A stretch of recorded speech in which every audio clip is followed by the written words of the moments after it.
Maintenant, après avoir fait 12 ans de vie parlementaire, selon vous, quel devra être le Parlement de demain?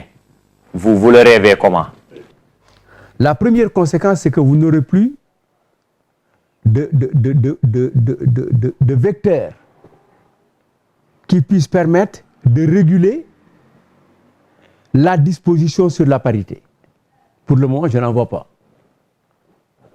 Parce que vous laissez le libre choix, parce que si c'était par duo, on peut dire, à moins que vous trouviez une loi qui dit que cette législature, telle sera femme, et après telle législature, impair, peut-être. Mais voilà la première conséquence. La deuxième conséquence, si les gens dans leur parti deviennent majoritaires, il faut simplement se rappeler que les députés sont aussi des députés de la nation, mais pas des députés du département. La Constitution parle des députés, des représentants du peuple.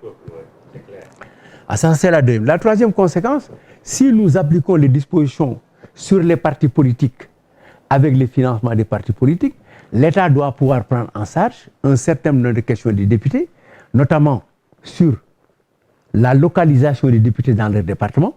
Quel est l'endroit où on peut trouver les députés? C'est le siège du député. Dans certains pays, c'est réglé. Mais ensuite, une assemblée, maintenant celle-là, c'est une assemblée où la majorité protège la minorité. La minorité a droit à la parole.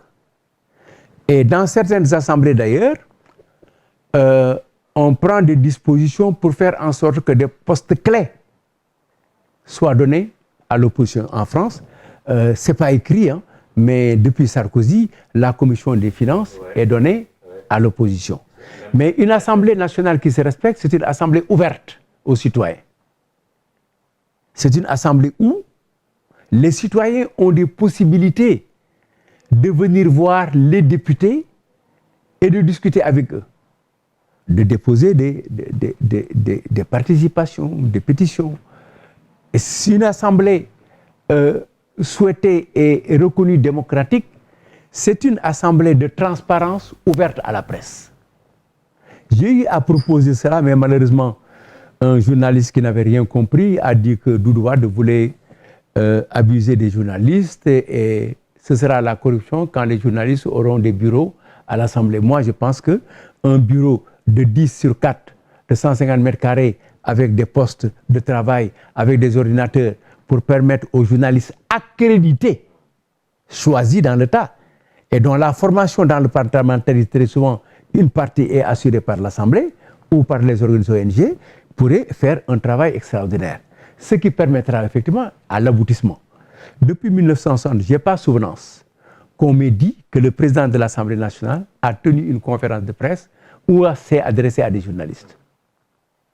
Par conséquent, donc, nous avons, quoi qu'on dise, une assemblée coupée, qui a coupé les liens directs entre le peuple par ces situations-là. Je pense qu'il est important de savoir aussi une assemblée nationale, c'est une assemblée aussi assez représentative dans les différentes compositions de son...